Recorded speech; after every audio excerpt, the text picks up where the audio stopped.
where stories open the door to worlds of myth and legend.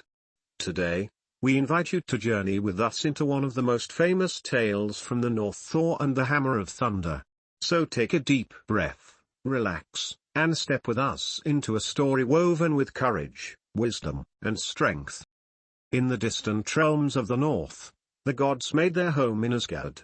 Asgard, a place gleaming with golden light, veiled in drifting clouds. And standing as its mighty guardian was none other than Thor, the god of thunder. Tall and powerful, Thor's presence was striking, his eyes sharp as lightning. Around his waist he wore a magical belt that doubled his strength, and in his hand he held a weapon unlike any other, the legendary hammer, Mjolnir. This was no ordinary hammer. The tale tells that it was forged by two dwarf brothers in the blazing heart of an underground forge, where every spark that flew carried threads of divine power. Mjolnir could cleave the skies and summon thunder at will. Once hurled, it would always return faithfully to Thor's grasp. Most of all, Mjolnir was more than a weapon. It was the shield that protected not only Asgard, but also the world of humankind, Midgard. One morning, Thor awoke to find his side strangely empty. Mjolnir was gone. His heart sank like a stone. Without the hammer of thunder, Asgard would be left defenseless against the looming threat of the giants. Without hesitation, Thor summoned the cunning trickster, Loki. Loki laughed aloud at the news, his mischief always close at hand, yet even he could see the gravity of the situation. At once, he transformed into a falcon and soared away, his wings beating over mountains and seas, until he reached the icy realm of the giants. There, upon a frozen peak, sat the giant king, Thrym. With a grin of triumph, he stroked Mjolnir in his massive hands. "The hammer of thunder is mine," Thrym roared, his voice echoing through the cold mountains. "And unless you give me the goddess Freya as my bride, this hammer shall never be returned." When Loki returned to Asgard with the grim news, the gods were furious.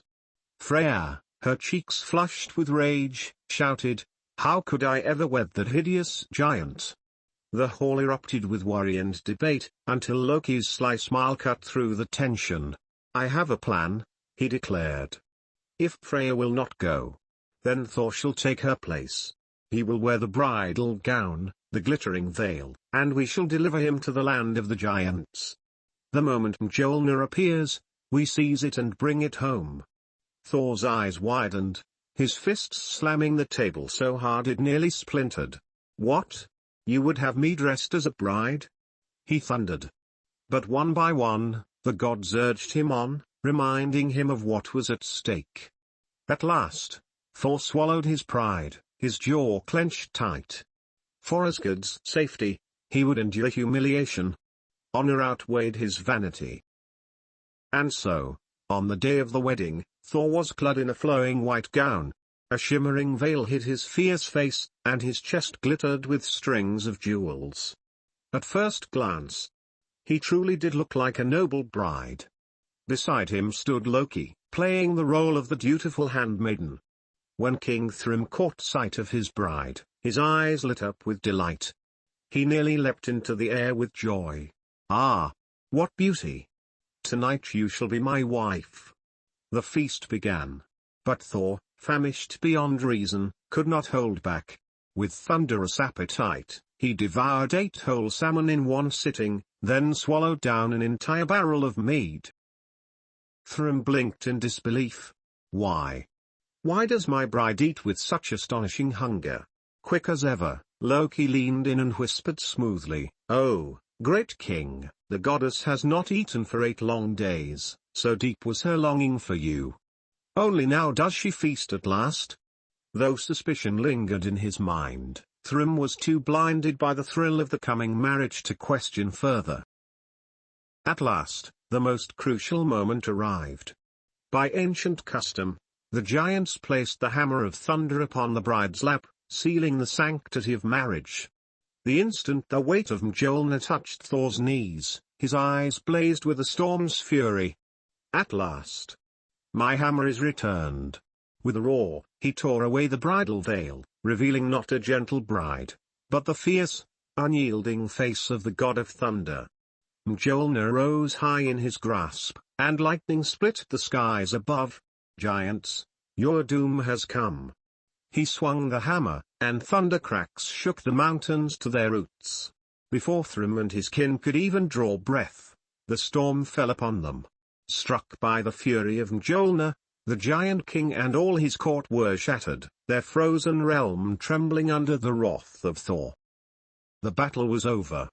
Thor and Loki returned in triumph, their mission fulfilled. And there, in the halls of Asgard, Mjolnir once again gleamed with an eternal, unyielding light. The gods raised their voices in celebration, for it was Thor and his mighty hammer who had preserved the balance of the worlds. Lifting his gaze toward the boundless sky, Thor knew in his heart, so long as he and Mjolnir stood together, no darkness, no giant, no force of chaos could ever prevail. Asgard, and the realm of humankind, would remain protected beneath the watch of the god of thunder. Before we move on to today's reflection, I'd love to share something special with you, a digital coloring book from Chiu style. It's called Color Me British, Pet and Nature Coloring Book. This book has 50 pages, filled with some of the most beloved pets and animals in Britain, along with the natural scenes where you might find them. If you enjoy animals and nature, or if you simply want a relaxing way to unwind through coloring, this book will surely bring you joy. Getting a copy is really easy. You can click the link in the YouTube description below, or check the link in our Facebook post. And of course, you can simply scan the QR code in this video to purchase right away. Now, let's return to today's fable and reflect on the wisdom it has to offer. The tale of Thor and the Hammer of Thunder is more than a legend of courage and might. It is also a mirror, reflecting truths within the human heart. Thor was willing to set aside his pride, to do the very thing he most despised, because protecting Asgard came before his own vanity. From this, we learn that true courage is not the absence of fear or shame, but the choice to shoulder responsibility in the face of hardship. Loki's cunning reminds us as well, strength alone is never enough. In times of peril, wisdom must walk hand in hand with power. Only together can challenges be overcome. And throughout this story, Thor was never truly alone. He needed Loki's wit, and the support of the other gods. So it is with life, no matter how strong one may be, none of us can stand without the strength of our companions. Finally, Mjolnir itself shines as a symbol of guardianship and conviction. In every heart lies a hammer of our own, whether it be duty, an ideal, or the values we hold dear. And as long as we continue to protect them, we too, like Thor, can drive back the shadows and keep the light alive. And so ends the tale of Thor and the Hammer of Thunder. May it inspire you, reminding us all to guard our beliefs, and to walk forward with courage. If you enjoyed today's story, don't forget to like, subscribe, and ring the little bell, so you won't miss more wonderful tales from Chiu style. Until next time, we'll see you again.